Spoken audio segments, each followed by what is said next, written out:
It's the most populous city in the Americas and the fifth largest in the world. That's Sao Paulo, Brazil. The name evoking everything from a melting pot of cultures, bustling skyscrapers full of financial opportunity, and of course, a dark underbelly rife with inequality, violence, even lawlessness. Well, it's the setting for British author Joe Thomas's latest book, Brazilian Psycho, and he joins me now on set for Perspective. Thank you very much for coming on the show today.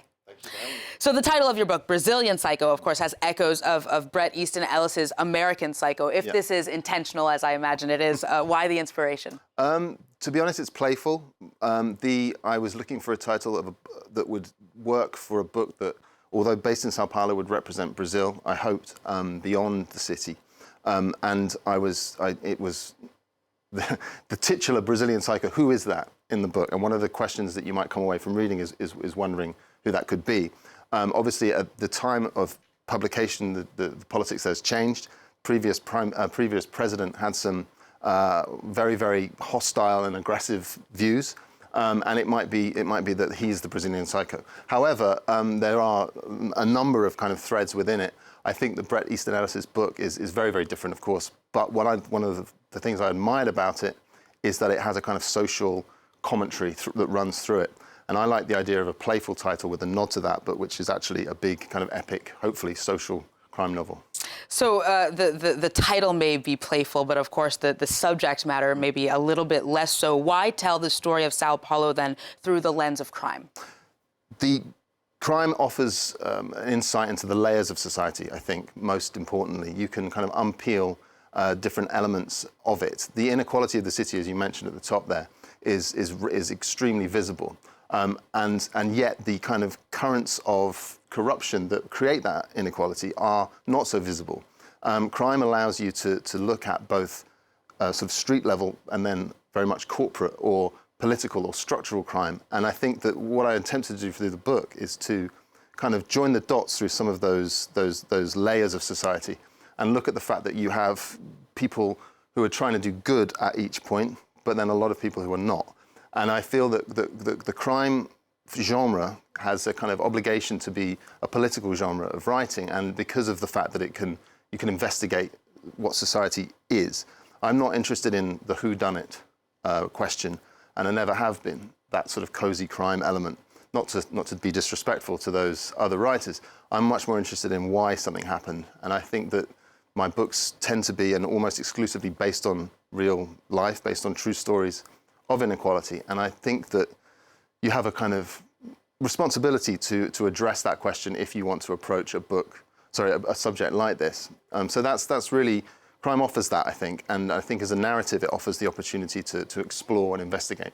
Now, Sao Paulo is maybe not the first city that comes to mind when one thinks of Brazil. So why choose that city? What sets it apart from other places in Brazil, and what makes it such an ideal setting to illustrate the themes that you cover? I lived in Sao Paulo for nearly 10 years, so the starting point was that. Some of the characters live in the building where I was living. But Sao Paulo is, again, at the top there, you mentioned the size of it. It's also the richest city in South America, really, and it feels like the heart of the country, not necessarily in a good way. It is enormous, and it is exciting, and it's chaotic, and it has very, very interesting contradictions. A good example might be it has one of the biggest, if not the second biggest, I think, gay pride event in the world. On the other hand, it's full of conservative elites who don't want things to change. It's got incredible vibrancy, culturally speaking. It's enormously racist and complex in terms of that inequality, as I said. So it is a city of contrasts. That's, without wanting that to sound too much of a cliche, it's visibly so. And it's trying to think about, I think the starting point for me was very much, I would drive through the city and you'd see the people who are queuing for the bus and you'd see the people in the cars.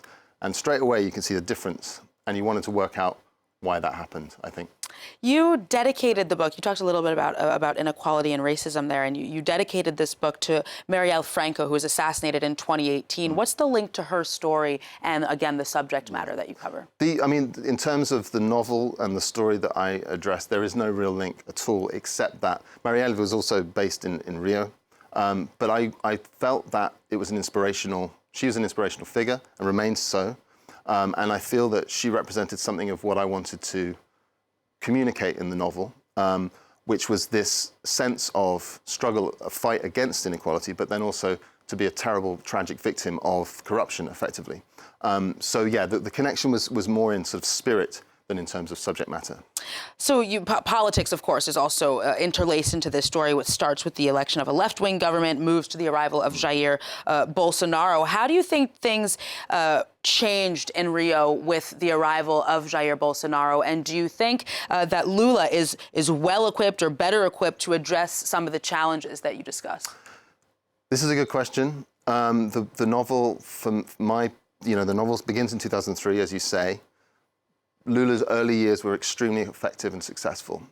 He made a big, genuine difference to the poor. The Bolsa Familia, for example, was a huge bit of kind of social enterprise. On the other hand, in order to do this, he engaged, or his government engaged in a kind of corruption scandal, which meant that the votes could get passed through Congress. It's called the Mensalão scandal.